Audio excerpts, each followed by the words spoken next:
Hi guys, welcome to my channel. Let's do the unboxing review for this late 2015 iMac 21.5 1080p.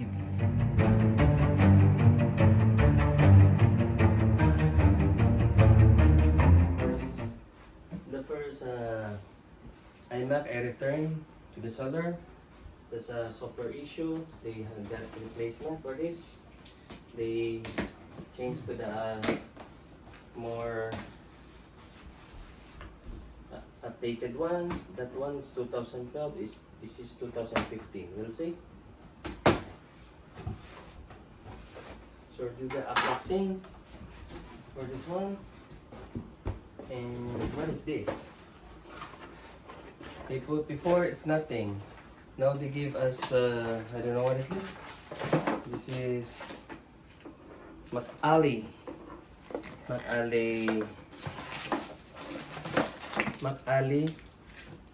but I have original one for the keyboard, and this is for the cord, and this is the Mac Ali this mouse. So they give us third party accessories. So we're going to now see you the iMac itself.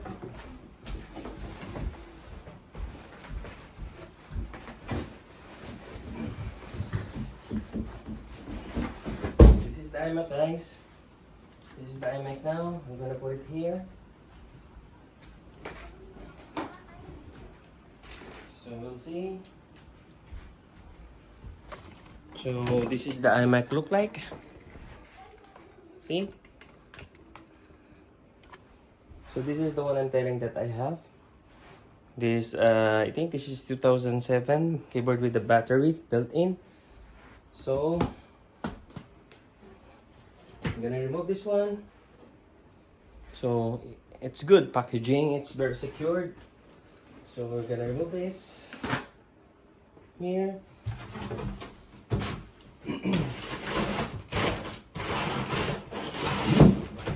And then the other one, remove this one.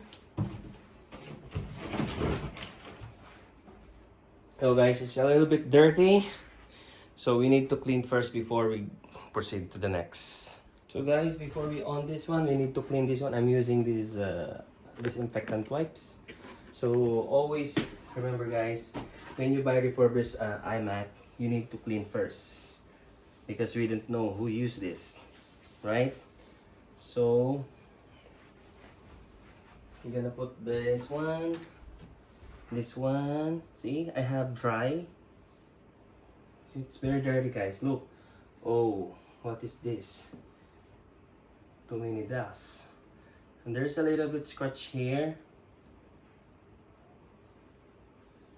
A little bit scratch. I'm just removing first the. See, there's a scratch here in the screen. See, I will show you guys. There's a scratch here. See? That is scratch. Did you see that? Here. And my hand. Did you see that, guys? See the scratch? There is a scratch there. But it's not visible. It's visible if you come closer. So, I'm using this one. So we're gonna clean first this one. Clean everything. But be careful to the connection, guys. All the connection. You need to be careful. So far in the backs, it seems like new. Yeah. So the screen. So also this one and this wiring also, I'm cleaning this wiring, because you know nowadays you need disinfectant. You disinfect all the things that's coming from the original owner. So I'm doing like this, like that. So it's already connected to the adapter, so let's power on. I'm gonna see what Mac OS They built in. Did you hear that?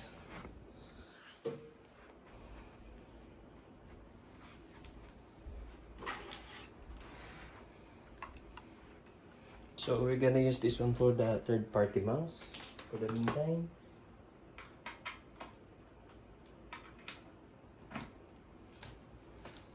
I'm gonna move a little bit there. Yeah.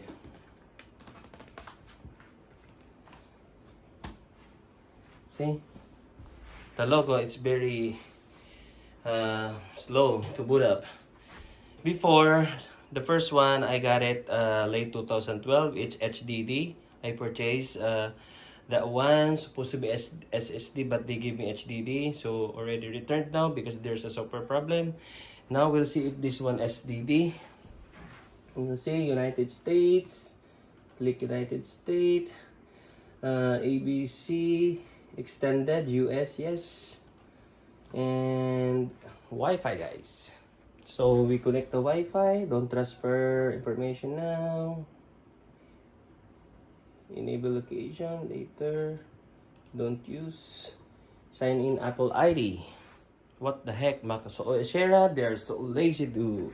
Supposedly it's Mac OS Big Sur, but I saw Mac OS Monterey, so I need to software update this iMac. So setting up account for iCloud. So we are here in analytics. Enable Siri for the meantime. I will try to Siri. Setting up Mac now. We'll see. Hoping there is no crash, no file shutdown. See now, this is, I told you, this is continue the keyboard assistant. Yes. And shift here,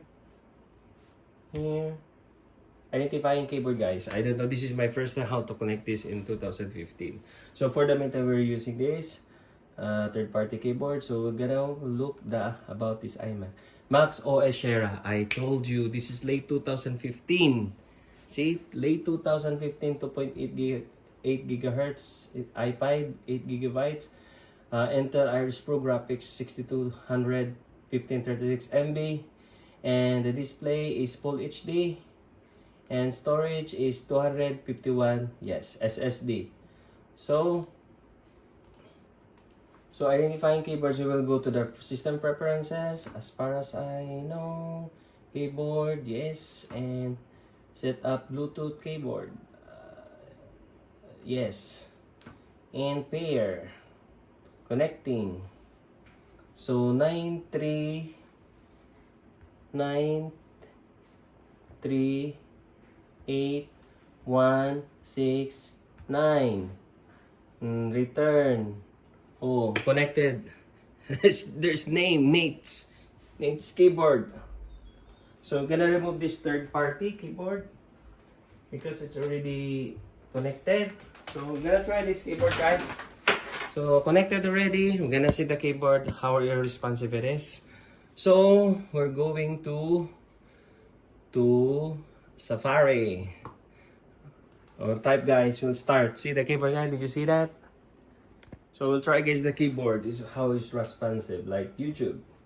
Yeah, it's so responsive, guys. YouTube. So enter. It's so responsive. So now gonna check the speaker. How loud is the speaker? So like this.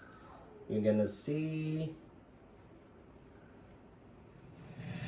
the speaker, guys. Did you download Grammarly?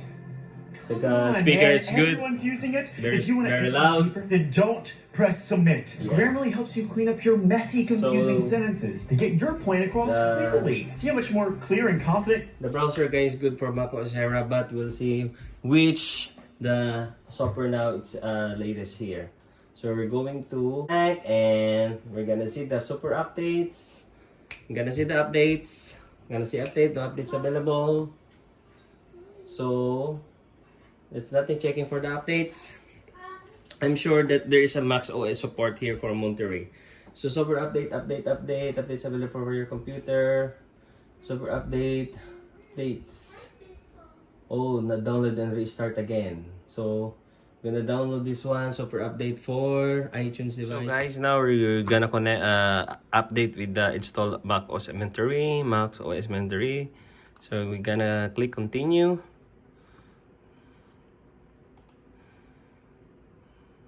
So, agree. Mac OS SD, yes.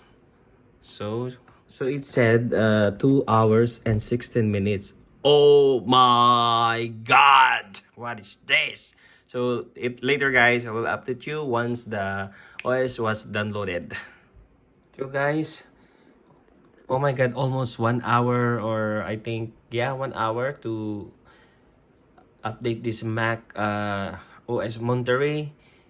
See, now it's okay now.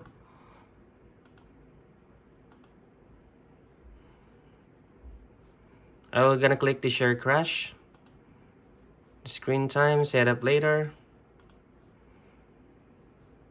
Oopsie. Yes. Not now.